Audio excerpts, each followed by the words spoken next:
Hello everyone, welcome to today's current affairs update.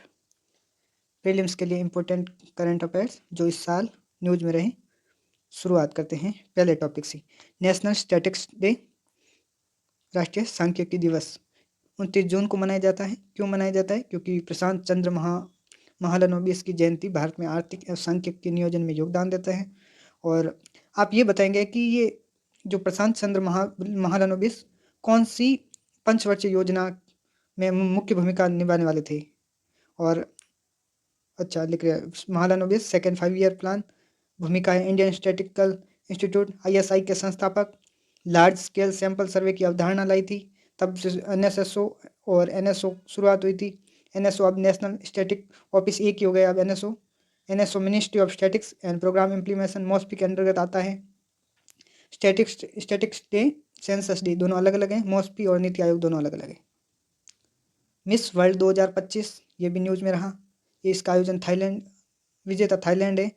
ओपल सुचेता स्वांगसरी जो आयोजित हुआ था भारत में हुआ था हैदराबाद में। 72वां मिस वर्ल्ड पीजेंट भारत और मिस वर्ल्ड भारत की विजेता भारत के कौन कौन से विजेता रहे? 1967 में रीता फारिया, ऐश्वर्या राय 1994, डायना हाइडन 1997, युक्ता मुखी 1999, प्रियंका चोपड़ा 2000, मानुषी चिल्लर 2017। तो ये लिस्ट यूपीएससी पूछ सकता है। अगला टॉपिक है श्रीमंता शंकरदेव। भक्ति आंदोलन में काफ़ी महत्वपूर्ण योगदान है इनका भी।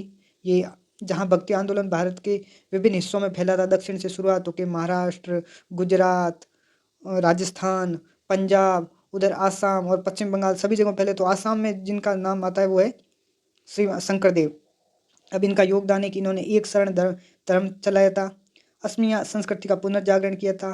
उसके साहित्य भक्ति काव्य और जो अंक या नाट्य संस्थापक 17 और नामाघर जो ये वहाँ के हैं, तो वो है शंकरदेव। वैष्णव भक्ति है इनकी, सेव नहीं है। अगला टॉपिक क्या है? मीटर कन्वेंशन, मीटर प्रणाली। इसके 150 वर्ष हो गए। 1875 में हो गई थी, 2025 हो गए, तो 150 वर्ष। ये 20 मई 1875 को 150 साल हुए। इसका उद्देश्य क्या था कि अंतर्राष्ट्रीय स्तर पर मापन प्रणाली का मानकीकरण हो, ताकि भिन्न भिन्न देश अलग अलग मापन की प्रणाली यूज न करें और अंतर्राष्ट्रीय व्यापार संभव हो सके। तो 1875 में शुरू हुई थी। BIPM international bureau of weight and measures ये देखता है। इसके सदस्य कितने हैं? 66 सदस्य देश है, 37 सहयोग देश है। भारत इसका सदस्य है। SI यूनिट्स CGS नहीं है। BIPM और यूनिट्स को अलग अलग है। और पांचवा टॉपिक है well tooth copper age. Copper age का एक जो वेल का दांत मिला है, एक वेल के दांत से 4000 वर्ष पुराने तांबा युग के संकेत मिले हैं। आर्कोलॉजिकल इंपॉर्टेंस, समुद्री संसाधनों का उपयोग, व्यापार संपर्क, मतलब उस समय ये समुद्री संसाधन का उपयोग करते थे कि वेल के दांत का भी प्रयोग करते थे। कॉपर एज 2500 से 1800 BC, मतलब ईसा पूर्व के टाइम का है। 2500 और 1800 आसपास, तो लगभग 4000 साल पुराना हो गया। कॉपर एज नियोलिथिक नहीं है। और फॉसिल व्हील डायनासोर अलग अलग है।